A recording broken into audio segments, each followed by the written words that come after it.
이것은 문재인 대통령 후보 시절부터 강조했던 공약이기 때문에 공약은 국민들과의 약속이기 때문에 이것을 잘 지키는 것이 대통령으로서의 책무인데요. 먼저 첫 번째 핵심 공약은 바로 이거였습니다. 저희 도직구쇼에서도 각 대통령 후보들의 주요 공약에 대한 검증을 여러 차례 가졌었는데 문재인 대통령은 후보 시절부터 공공일자리 81만 개를 창출하겠다라는 공약을 내걸었습니다.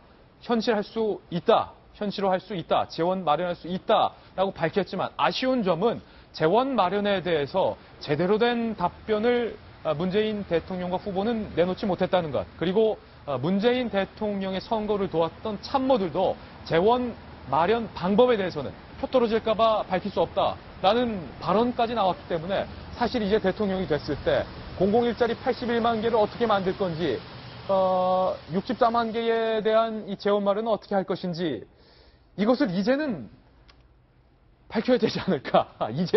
이제는 말할 수 있다. 임기 첫 해에 81만 개를 만들 수는 없고요.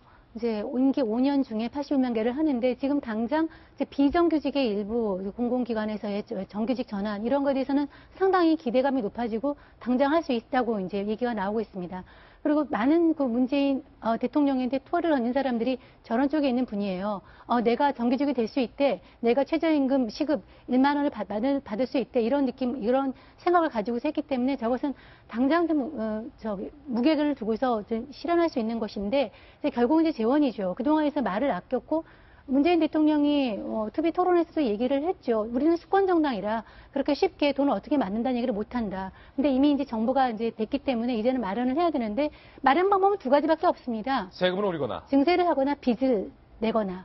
근데 지금 가계부채가 1,300조에 국가부채가 1,000조가 넘습니다. 이런 상황에서 빚을 추가로 내는 거 쉽지 않기 때문에 결국 남아있는 선택지가 증세가 될 텐데 저는 이제는 대놓고 이런 복지를 하기 위해서는 증세가 필요한 이거를 솔직하게 얘기하고 국민의 동의를 구하는 과정이 필요하다고 생각합니다. 예, 두 번째 주요 공약 살펴보겠습니다.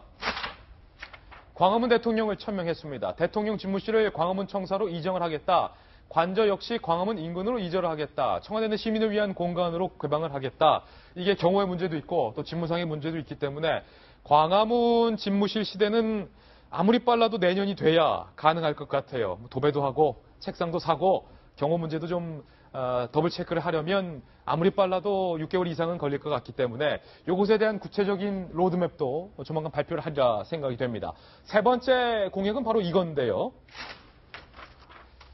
적폐청산특별위원회를 설치하겠다. 사실은 후보 시절부터 논란이 됐던 공약이기도 합니다. 적폐청산특위를 설치하겠다. 아니 통합의 대통령이 적폐를 청산하는 것도 중요한 과제지만 투기까지 설치하는 것, 반부패, 재벌, 검찰, 국정원 개혁, 부정축제 재산 몰수, 국가청렴위원회를 설치하겠다.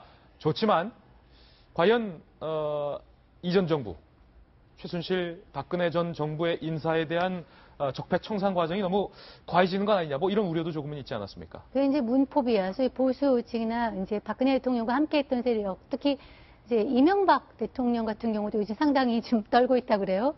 그 4대강 같은 경우도 새로 하겠다고 얘기를 하고 있으니까 그런 부분에 대해서 이 부분이 이제 같이 갈 수 없다. 아까 개혁과 통합을 얘기했는데 통합이 아니라 개혁에 해당한다는 부분이죠. 근데 개혁과 통합을 어떻게 조화시키냐. 그건 쉽지 않은 문제인데 아마 이 문재인 공약 1호니까 공약집에 1호에 나와 있는 것이니까 아마 곧 구체한 모습이 드러날 것 같습니다. 예, 문재인 대통령이 이제 국회로 향하고 있습니다. 5당 대표를 만날 예정이니까 당대표와의 대화 속에서도 아마 이런 얘기가 오가리라 생각됩니다.